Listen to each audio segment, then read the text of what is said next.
I became my sister the day she stopped breathing. 3 days outside Fort Laramie.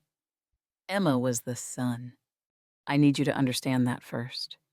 She was beautiful in the way that makes people stop mid-sentence and stare. Charming in the way that made strangers want to give her things apples, compliments. Their last seat by the fire. Brave in the way I never was. Never could be. I was the shadow. Practical Clara, fearful Clara. The twin people forgot to mention when they talked about the Johnson girls. Back east, we'd stand side by side at church socials, wearing identical dresses our mother made.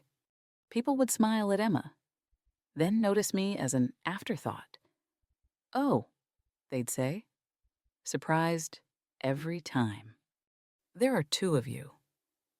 As if I'd just materialized. As if I'd been invisible until that exact moment. Maybe I had been. Emma answered the mail-order bride advertisement on a dare. Her friend Louisa showed it to her over tea, laughing about desperate cowboys who couldn't find wives the normal way.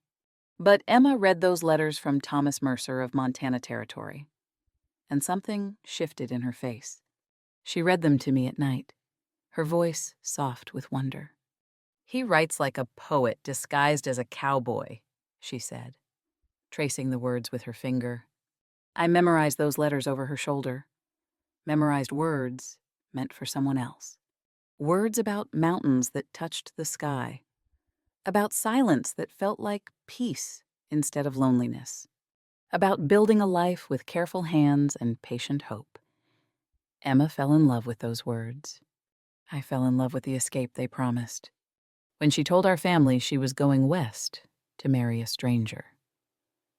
Our mother cried. Our father forbade it. Emma went anyway.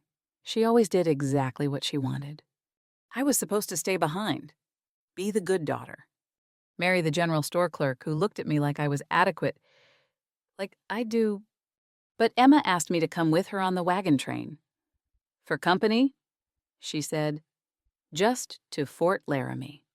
Then you can go back. I said yes because I always said yes to Emma. Because following her felt safer than staying behind. Because maybe, just maybe, I wanted to see those mountains too. The journey west was everything Emma hoped for big skies. Endless horizons. Adventure around every bend. She made friends with everyone on the wagon train, laughed with the scouts, sang songs around the campfire, shone. I drove the wagon and tried not to wish I could shine, too.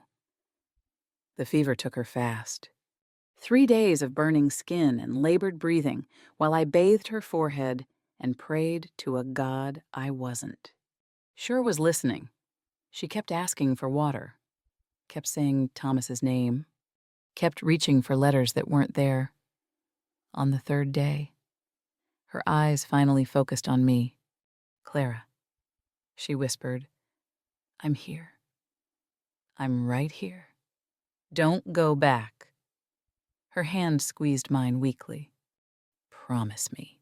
Don't go back." "I promise. Just rest."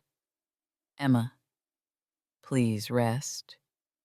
But she didn't rest. She left.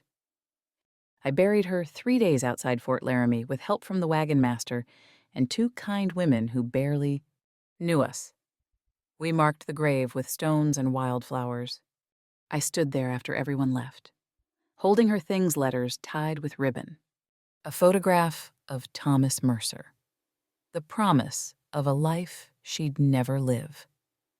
Behind me was going back, returning east to be unwanted, unmarriageable, invisible Clara again. The general store clerk would still be adequate.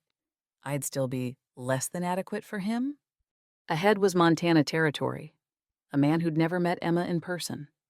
A man who wrote beautiful letters to a woman he'd fallen in love with from a distance. I don't know when I decided. Maybe I'd been deciding my whole life. Every time someone said Emma's name with light in their eyes and said, "Mine," like an afterthought, I took the letters. I took the photograph. I took Emma's name. I chose survival over honesty. I chose Emma's life over my own. I don't know if that makes me a coward or a thief, but I made the choice with clear eyes and shaking hands. By the time the wagon train reached Montana territory, I'd practiced Emma's signature 500 times. I knew her favorite color was blue, her alleged fear of horses that I didn't share. The way she dotted her eyes with little circles. I knew everything except how to live with what I'd done. I buried my name with my sister. I thought it would feel like freedom. It felt like drowning. He was waiting at the station with wildflowers wrapped in brown paper. And my first thought was, I'm going to hell for this. The Montana air hit different than Eastern air thinner, cleaner, full of pine and possibilities I had no right to. I stepped off the stagecoach on legs that had forgotten how to hold me steady. Dust rose around my skirts. Mountains cut into the sky like God had taken a knife to the horizon. Everything was too big, too open, too many places for the truth to hide, too many ways to be exposed. Emma. His voice came from behind me. I turned. Thomas Mercer was exactly what his letters promised, tall and weathered like the mountains behind him, with kind eyes that made my stomach twist with guilt.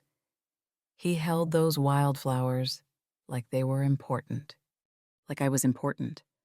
I nodded because words wouldn't come.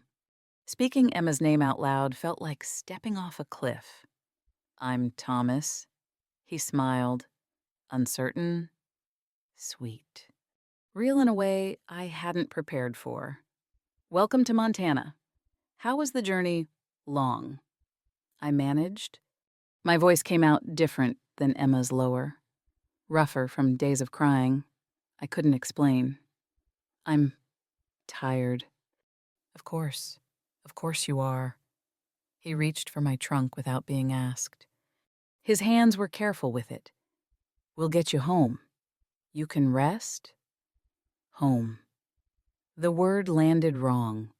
Emma's home. My theft. I was shorter than Emma by 2 inches. He noticed. I saw him notice. You look different than I imagined, he said. Not unkindly, just observing. My heart stopped. I lost weight during the journey. Illness, not a complete lie. I'd barely eaten since Emma died. I'm sorry to hear that. We'll fatten you up with good Montana cooking. He gestured to the wagon. Shall we? The drive to his ranch took an hour? He pointed out landmarks, the creek where he got water, the ridge where elk sometimes grazed, the copse of aspen that turned gold in autumn. He talked about the life we'd build together, the garden I could plant, the room he'd prepared. I memorized everything frantically, trying to become the woman he expected. His trust was the worst part. He believed me. He actually believed me. His voice was different than I'd imagined from the letters. Deeper. Real.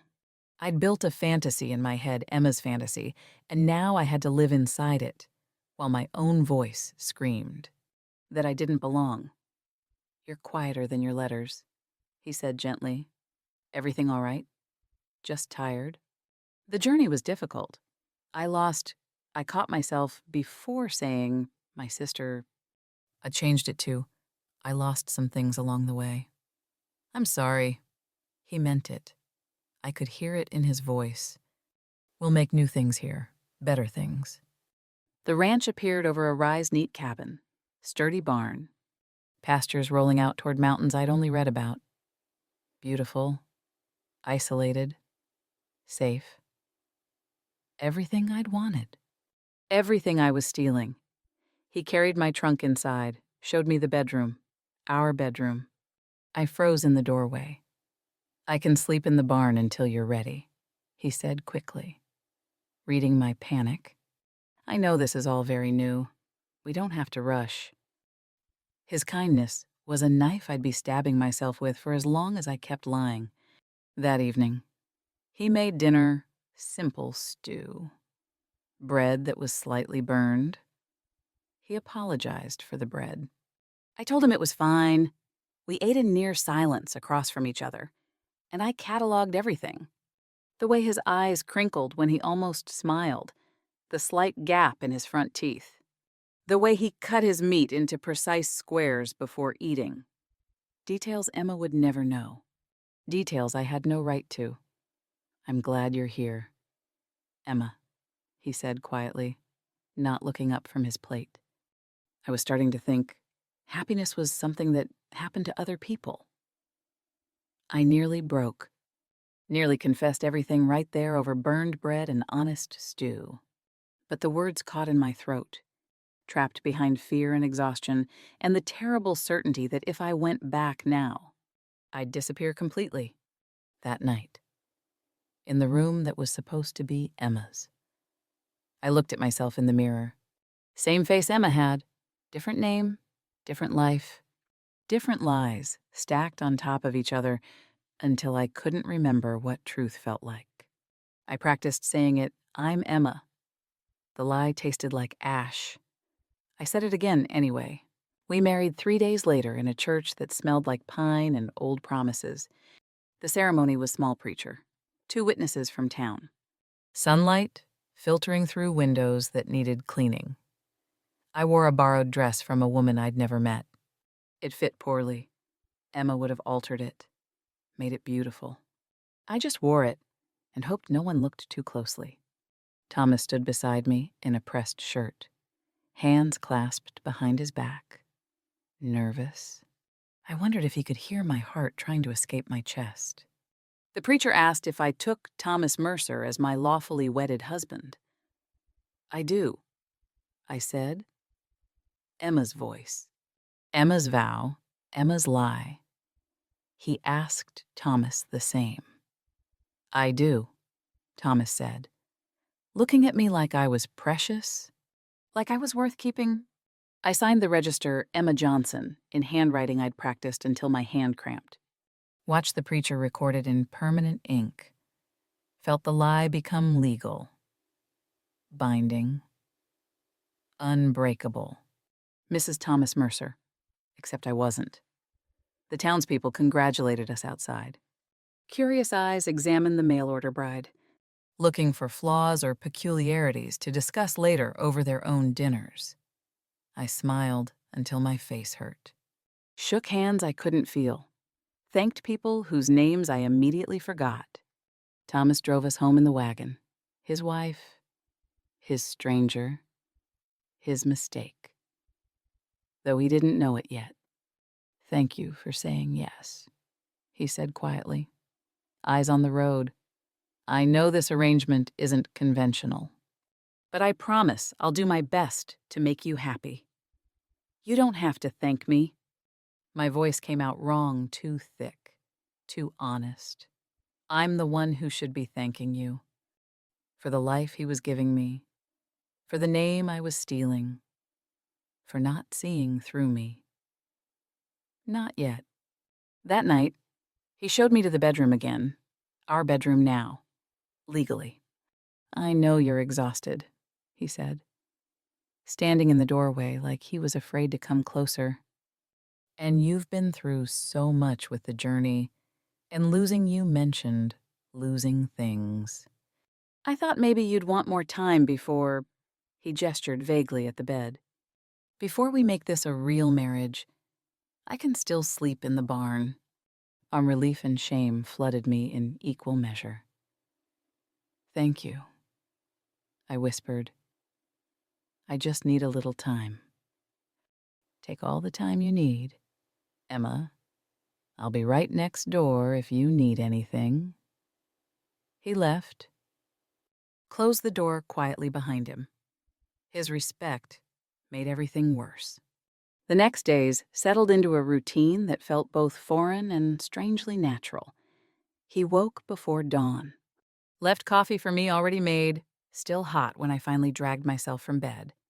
He worked the land while I explored my new prison. my new sanctuary, my new life stolen from my dead sister. The kitchen, the garden plot, the chicken coop, the pastures rolling out toward mountains I was learning to name. It was beautiful. Isolated. Everything I'd wanted. I tried to cook the way Emma allegedly could, burned the bread worse than Thomas had, oversalted the stew, undercooked the beans. He never complained, just ate what I made and thanked me for it. "You don't have to thank me for food that's barely edible," I said one evening, frustrated. "It's getting better," he said gently. "And you're trying. That's what matters." And I wanted to scream that I wasn't Emma, that Emma could cook, that I was just Clara, inadequate at everything, including deception. Instead, I went back to the kitchen and tried again. He fixed the squeaky porch step without mentioning it, brought me a shawl when evenings turned cold, asked if I was settling in, if I needed anything, if I was happy. Small kindnesses that accumulated like stones on my chest until I could barely breathe. 3 weeks in, he asked if I liked poetry. I said yes before remembering Emma supposedly loved it. But then I realized I did love it. I'd just never admitted it because Emma claimed everything beautiful first. And there wasn't room for both of us to want the same things. "What's your favorite?" he asked. I told him. My actual favorite, not Emma's. He smiled. "I'll look for that one next time I'm in town." I discovered I loved the ranch work too. The garden, feeding chickens, mending. Things Emma never cared about. Things I'd never tried because Emma decided they were boring, and I always agreed with Emma. I was being myself through the disguise, and he was noticing. That's when I knew I was in real danger. I set out 1 coffee cup that first morning. By the end of the 3rd week, I was setting out 2 without thinking. Old habits. I told myself, no. New habits. Worse. I learned Thomas through his hands. The way he gentled a spooked horse, steady pressure, soft voice, patience that didn't feel like effort. The way he mended fence wire, twisting it precisely, testing the tension twice before moving to the next section. The way he poured coffee without spilling a drop, even when the pot was heavy and his hands were tired from a long day. His hands were careful. I wondered if he'd be that careful with me, then hated myself for wondering. I started thinking of him as Thomas instead of the rancher or Emma's husband. The shift happened during a storm when I caught myself worrying about him out checking the livestock. Personal worry, not performative. Wondering if he was safe, if he was cold, if he'd come back soon.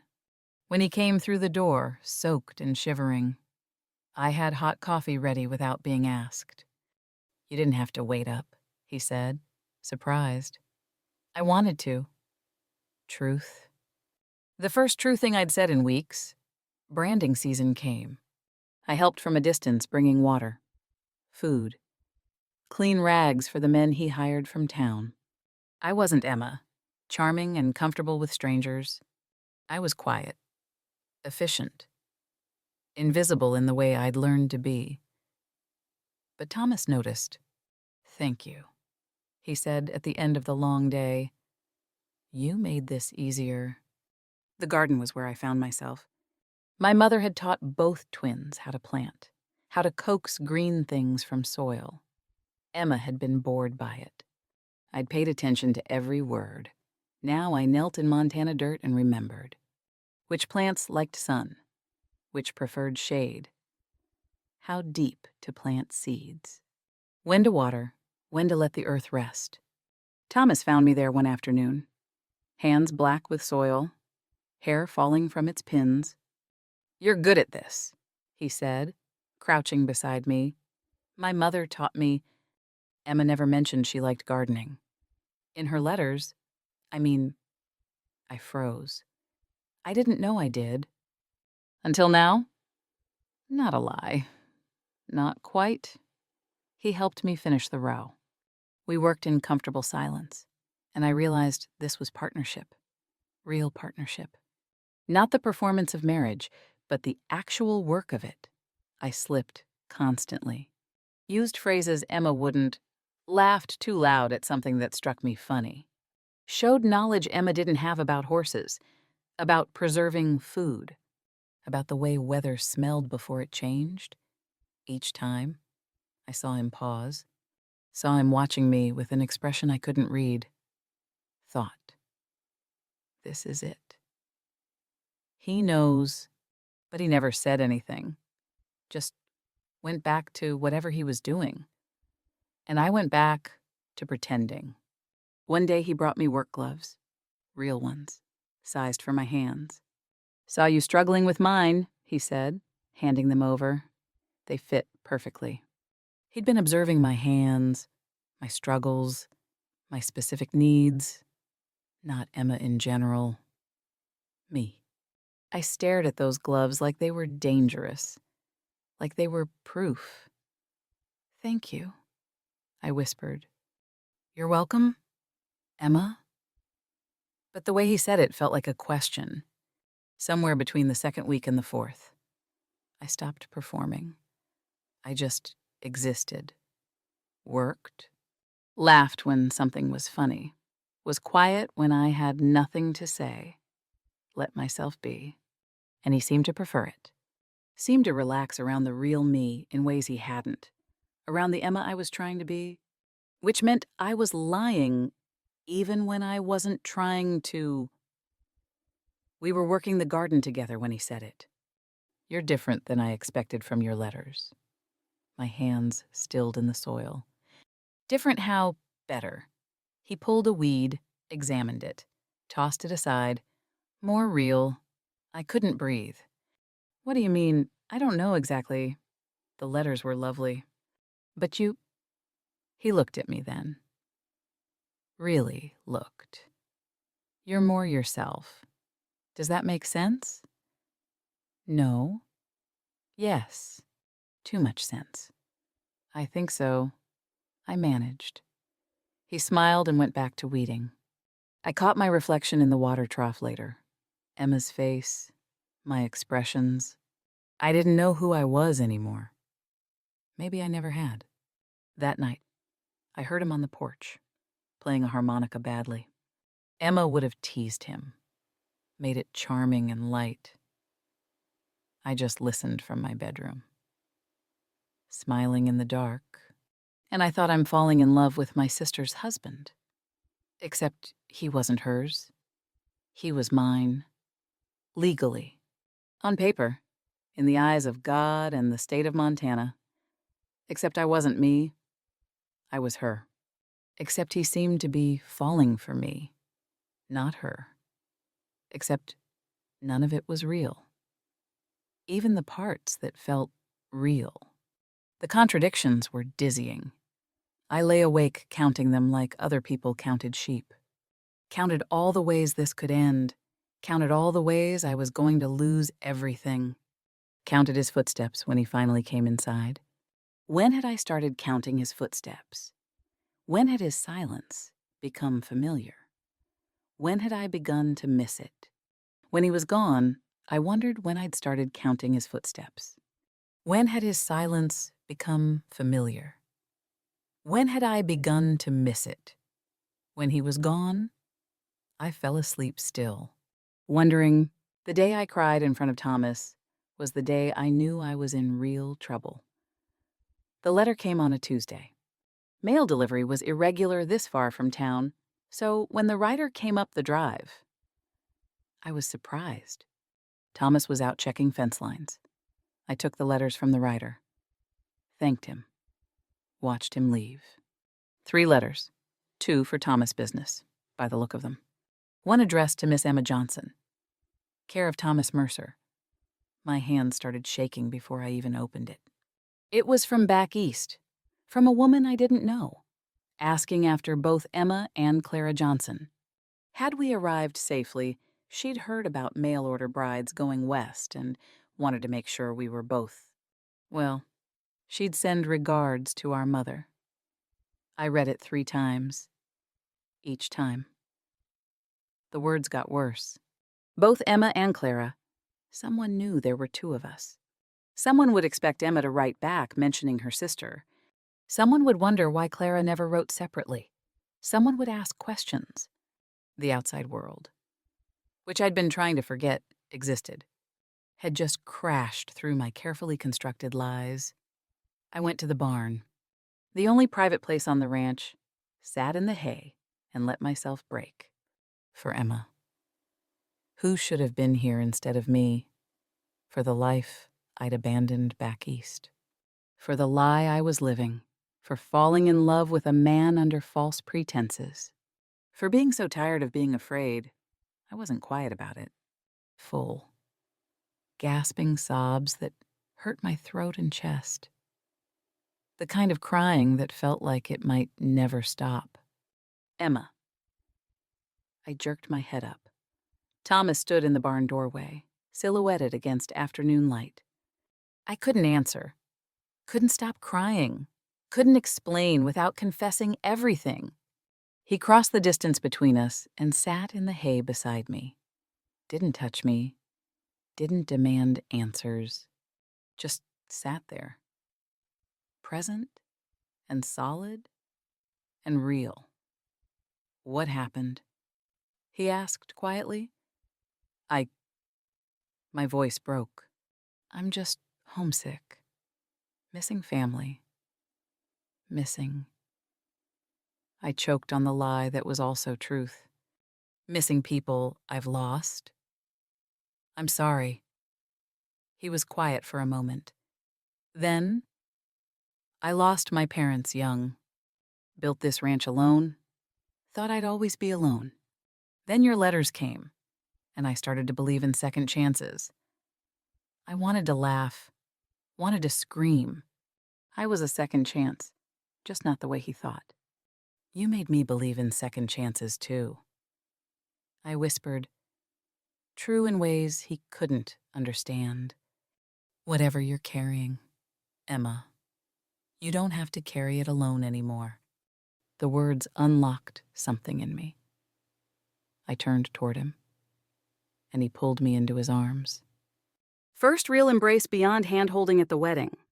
He smelled like hay and wood smoke and something distinctly him. I memorized it. If this was all I'd get before the truth destroyed everything, I'd remember this. I let myself be held. Let myself take comfort from the solid weight of his arms around me, his heartbeat steady against my ear. It was the most honest moment in our marriage because the grief was real. The need was real. Even if the name was false. He held me until the crying stopped. Until I could breathe again. I'm scared, I admitted. True thing number 2. Of what? Of losing you. Of you finding out. Of being Clara again. Of never being enough. Of not being what you expected. His hand smoothed over my hair. Gentle. Careful.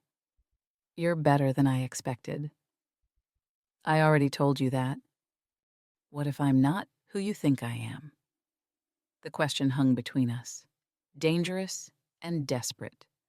Then I'll get to know who you really are, he said simply. That's what marriage is. Isn't it discovery? I almost told him then. The words were there. I'm not Emma. Emma's dead. I'm Clara. I'm sorry. I love you. But fear is stronger than courage most days. That day. Fear won. We stayed in the barn until the light changed from gold to amber to gray. He didn't ask more questions. I didn't offer more answers. But something shifted between us. He knew I was hiding something, and he was choosing to wait. That patience felt like grace. I didn't deserve grace. That night, I burned the letter, watched it curl and blacken in the stove, watched my past try to reach me and fail. But I couldn't burn the truth. It was going to catch up eventually. I just hoped I'd be brave enough when it did. The wildfire started in the north pasture on a Tuesday, and by Wednesday, I understood what partnership really meant. I smelled it before I saw it sharp and acrid, wrong in the clean Montana air. Ran outside and saw smoke rising black against blue sky. Thomas was already moving, saddling his horse with quick, efficient movements. "Fire," he said, no panic in his voice, but urgency underneath. Lightning must have struck last night. "We need to move the livestock and create fire breaks before it spreads." "What do I do?" He looked at me then, assessing. "Can you handle the water buckets? We'll need them for spot fires near the buildings." "Yes." "Then start hauling. I'll send word to the neighbors." He rode out. I started hauling. Water is heavier than it looks. The buckets left blisters on my hands, even through the gloves he'd given me. My back screamed, my shoulders burned. I didn't stop. This wasn't delicate Emma who'd charmed her way through life. This was Clara, who'd learned to work because no one noticed her unless she was useful. I hauled water until my arms shook, set up stations near the barn, the house, the hen house. Soaked down the wooden structures, refilled buckets from the well until I lost count. Neighbors arrived by late afternoon, 3 other ranchers with their sons. They worked with Thomas to dig fire breaks, beat back advancing flames with wet blankets, move the cattle to safer pasture. I kept hauling water. Brought food when they stopped to catch their breath. More water, more soaked blankets. Whatever was needed. One of the ranchers' wives showed up to help. She looked at my blistered hands and torn dress. "You're stronger than you look," she said. I almost laughed. I'd never been strong, but maybe I'd never had reason to find out. We worked through the night. Thomas and I moved together like we'd been doing this for years instead of weeks. He'd gesture. I'd understand. I'd start something. He'd finish it. No words needed. Just the synchronicity of 2 people working toward the same goal. This was what marriage should be. Functional, trusting, seamless. By dawn, the fire was contained, exhausted. We collapsed on the porch steps, covered in ash and soot, clothes ruined, hands bleeding. But alive, the ranch mostly saved. Someone handed me water. I drank it like I'd never tasted anything better. Thomas sat beside me, close enough that our shoulders touched. Neither of us moved away. "You're stronger than you think, Emma," he said quietly. I wanted to scream. "I'm not Emma. Instead, you make me want to be strong." True thing number 3. His arm came around my shoulders. I leaned into him without thinking. We sat watching the sun rise over smoke and scorched earth, filthy and exhausted and alive. I worked until my body was screaming, and it felt like punishment, penance for the lie. But also it felt like proving something, that I belonged here, that I could be the partner he needed, even if he didn't know my real name. Somewhere in the smoke and chaos, I stopped being afraid of the fire and started being afraid of after, when adrenaline faded and we were just us, a husband and wife who'd fought a disaster together and survived. Except I wasn't his wife. Not really. The neighbors left by afternoon. Thanked us. Promised we'd do the same for them if their land burned. That's how it worked out here. Everyone helping everyone because survival required it. Thomas and I assessed the damage. Part of the north pasture was scorched. Fence sections needed replacing. But the house stood. The barn stood. The livestock were safe. "We were lucky," he said. "We were good," I corrected. "We worked well together." He looked at me strangely. "Yes, we did." That evening, he heated water for me to wash. I scrubbed ash from my skin, picked splinters from my palms, found bruises I didn't remember getting. When I emerged, clean but exhausted, he had dinner waiting, simple food. We ate in silence. He had soot on his cheek still, without thinking. I reached up to wipe it away. He caught my hand, held it against his face. My wedding ring caught the light, the one he'd put on my finger when I signed Emma's name. I felt branded, married, trapped, home. He walked me to my room that night, the room I still slept in, alone. At the door, he kissed my forehead. "I'm grateful you're here," he said. "Not grateful Emma's here. Just you." I lay awake wondering if he already knew, and wondering if I wanted him to. I packed my bag twice the night before our 1-month anniversary. Thomas had mentioned it casually that morning. A month married tomorrow. So I said it like it was something to celebrate. Like it was real. I saw it in his eyes, though. The unspoken question: we'd been married a month, slept in separate rooms the entire time. He'd been patient. He'd been kind. But patience has limits, and kindness eventually asks for something in return. That evening, he was different, nervous. He made dinner instead of me roasted chicken that was actually good, vegetables from our garden, bread from town. He lit candles. "What's this?" I asked, though I knew. Thought we'd celebrate. 1 month, we ate slowly. He told stories about building the ranch, about winters that buried everything in snow, about the year locusts came and ate everything green. I told him about had to catch myself. Almost told him about Clara's childhood, not Emma's. "You're different when you tell stories," he said. "Your whole face changes. How you look happy, real, real." That word again. After dinner, he took my hand, led me toward his bedroom. The marital bedroom I'd been avoiding. My heart was trying to escape my chest. We sat on the edge of the bed. He was nervous too. I could see it in the way he kept lacing and unlacing his fingers. "Emma," he said quietly, "I want this to be right for you. I don't want to rush. But I also—" He looked at me. "I'd like you to stay with me tonight, if you're ready." I couldn't breathe. I wasn't ready. I'd never be ready. I couldn't consummate this marriage as Emma. The deception was survival, but this would be violation. "I need 1 more night," I whispered, "to prepare." "Is that all right?" Something flickered across his face. Disappointment, relief, understanding. "Of course," he said. "Whatever you need." He walked me to my door, kissed my cheek, left me alone.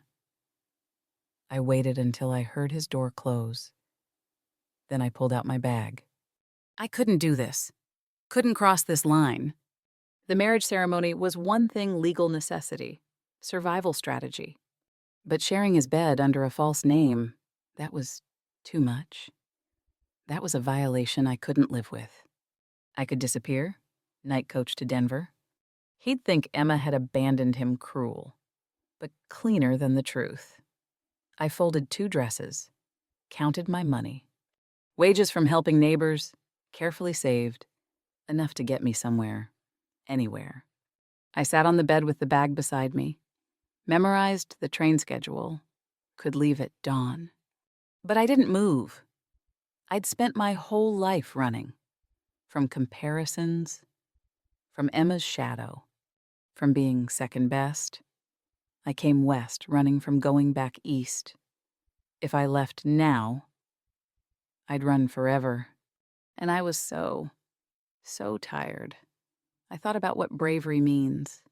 Emma was brave and big, shining ways, answering advertisements, heading west for adventure. Maybe my bravery was smaller, quieter, staying telling the truth, being seen. I unpacked the bag, then packed it again, back and forth, the same arguments circling. Stay and confess, risk rejection. Leave, stay safe, but stay empty. I remembered being 7. Emma won a ribbon at the fair. Everyone congratulated her. No one saw that I'd helped her practice for weeks. I'd taught myself to be invisible. Maybe it was time to teach myself the opposite. I whispered it into the darkness, just to hear it. My name is Clara. It felt like coming home, like being born, like finally being real. The bag stayed packed on my bed, but I didn't pick it up. I lay down, still dressed, knowing I wouldn't sleep, practiced the words, "My name isn't Emma." Emma was my twin. She died on the journey. I was afraid. I'm sorry. I love you. 4 sentences to destroy everything. Or maybe to finally build something real. Somewhere around midnight, I made my choice. I'd tell him tomorrow. Everything. Let him decide with full knowledge. If he rejected me, I'd leave with dignity. I didn't let myself think about if he didn't reject me. Hope was dangerous, but I chose it anyway. In the darkness, I chose truth over safety, chose courage over running, chose to believe that being Clara might, possibly, be enough. I had to. I thought I'd have one more day to prepare, but Thomas had other plans. He knocked on my door early, before dawn, before I'd finished rehearsing my confession. "Emma, can I come in?" I opened the door. He stood there in the gray pre-light, fully dressed, face serious. "I need to talk to you," he said. My stomach dropped. "All right." He sat in the chair by the window. I sat on the bed, hands twisted in my lap. The packed bag was visible on the floor. I saw him notice it. "You were going to leave?" he said, not a question. Yes, I was thinking about it. Why, 1,000 answers, 1,000 lies I could tell. But I'd chosen truth in the darkness, and truth didn't wait for perfect timing. "Because I can't keep lying to you." Silence. Long enough that I forced myself to look at him. He was watching me with an expression I couldn't read. Not angry, not surprised, waiting. "My name isn't Emma," I said. The words felt like jumping off a cliff. Emma was my twin sister. She died on the wagon journey west. I took her place. I married you under her name. I'm so sorry. I'm so sorry. The whole story spilled out, being the lesser twin, the invisible one. Emma answering the advertisement. The fever. Don't go back. The choice I made standing over her grave. The deception I'd been living for a month. "I fell in love with you," I finished. "And that made everything worse. Because you didn't fall in love with me. You fell in love with Emma. Or the woman you thought was Emma. And I didn't know how to tell you without losing everything." I was crying. When had I started crying? He didn't say anything. Just stood and walked to the window. Looked out at mountains turning pink with sunrise. The silence was unbearable. "You lied to me," he said finally. His voice was quiet, careful. "Yes. You married me under false pretenses. Yes. You could have told me any time." "I know. I was afraid. I'm still afraid." More silence. I prepared myself for rage, for rejection, for him to throw me out. Instead, he said, "What's your real name?" The question undid me. Clara. I whispered, "My name is Clara." He turned from the window, looked at me like he was seeing me for the first time. "Clara?" he repeated, testing it. "You stayed. After the fire. You could have run. Last night I saw your packed bag through the door crack. You were going to leave, but you're still here. I couldn't do it. Couldn't keep lying. Couldn't leave without telling you the truth." "I know," he said. I stared at him. "You know what? That you're not Emma. I've known for weeks." The world tilted. The handwriting was wrong. He continued. "Matter of fact, your letters match the ones Emma sent. But I watched you write a shopping list. Different hand entirely. You're shorter than she said she was. Your mannerisms. The way you laugh. The things you know that Emma claimed she didn't, but you didn't say anything. I was waiting for you to trust me enough to tell me." He crossed back to the bed, sat beside me, careful to leave space between us. "I fell in love with Emma from letters, but then I met you. And I fell in love with the woman who feeds chickens and fixes fences and cries in the barn. I fell in love with Clara. I couldn't process this. Couldn't breathe. You're not angry. I was hurt at first, when I figured it out. But then I thought about what it must have taken to make that choice, to keep going, to try so hard to be someone else while being yourself. That takes a kind of courage I don't think I have. It was cowardice. I was running. From what? From being invisible. From being the lesser twin. From a life where I didn't matter. You matter here. He said it simply, like it was obvious. You matter to me, not as Emma, as Clara, as whoever you actually are. I don't know who that is. Then we'll figure it out together." He took my hand, careful, giving me space to pull away. "So here's what I'm asking. Clara, do you want to stay? Not as Emma, as yourself, as my wife, knowing I see you, really see you, your choice." This was it. The moment I'd been terrified of. The choice that actually mattered.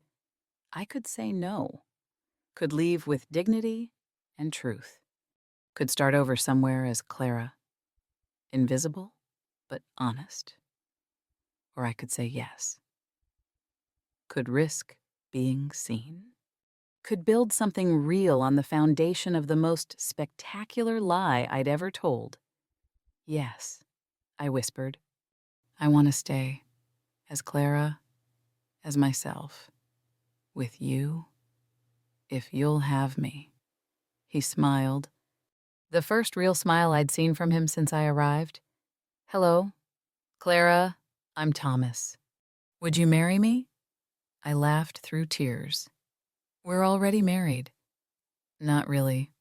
That was Emma and a stranger. "I'm asking if you, Clara, will marry me. Thomas, the real us." "Yes," I said. Chose. Claimed. Yes. We sat there as dawn broke fully, not touching beyond our joined hands, but married in a way we hadn't been before. "I need to know one thing," he said. "Did Emma love me? From the letters, yes. She fell in love with your words, with the life you offered. She would have been happy here, but she would have driven me insane with talking." He said it gently. "And she didn't know the first thing about gardens or preserving food or comfortable silence." "No," I admitted. "She didn't. You're better suited for this life. For me. Even if you came to it the wrong way. Does that make it right? It makes it real. We didn't need a preacher or a church. We married ourselves that morning with truth instead of vows. He called me Clara. I called him Thomas. We started over. And this time, we started real. I learned that truth is a better foundation than perfection. 6 months later, winter settled over Montana like a held breath. Snow covered the ranch, smoothed everything into gentle curves and quiet cold. I'd never seen so much snow. Never felt this kind of cold. Never been this warm. We'd told the neighbors a version of the truth my twin died. I came in her place. We married anyway. Some gossip. Some judgment. Mrs. Henderson from the next ranch over stopped speaking to me for a month. But we weathered it together.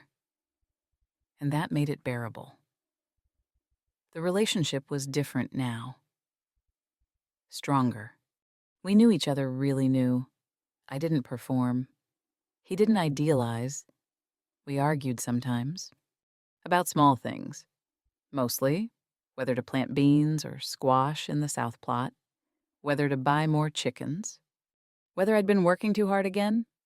We laughed more than we argued. I'd started using my real name. Clara Mercer. Wrote letters to Emma's creditors back east in my own hand, my own name, settling what debts she'd left. Claimed my life, my voice, my space in the world. I still thought about Emma. Still missed her in strange moments. Still wondered what life she'd have built here if the fever hadn't taken her. One afternoon, sorting through the trunk I'd brought west, I found Emma's photograph. The one I'd been using to pretend, Emma smiling, forever young, forever beautiful. Thomas found me looking at it. "You want to hang it up?" he asked quietly. "She was part of your life, part of what brought you here." I looked at him, surprised. "You wouldn't mind. She was your sister. She should be remembered." We hung it in the hallway, Emma smiling at us from the wall. I realized I wasn't angry at her anymore, wasn't competing with her shadow. She'd given me the courage to run, even if the method was flawed. She'd said, "Don't go back." And I finally understood what she meant. Don't go back to being invisible. Voiceless, half alive. Don't go back to the shadows. Emma's last gift was permission to step into the light. Winter evenings. Thomas read aloud while I mended. Domestic peace I'd never imagined for myself. 2 coffee cups every morning now. 2 plates at dinner. 2 lives intertwined, not borrowed, ours. I used to think Emma was the brave one. Now I knew we were brave in different ways. She was brave enough to seek adventure. I was brave enough to face the truth. Both kinds of courage mattered. The snow began to melt as March came. Spring pushing through winter like hope through fear. We planned the garden my garden this time, with flowers I chose. Not Emma's favorites, Clara's. Thomas helped me mark out the rows. I said something about the ridiculous number of pea plants he wanted. He laughed. I laughed. Our sound, our life. I didn't steal Emma's life. I found my own, using her gift as the doorway. The deception was wrong. I knew that. Carried that knowledge every day.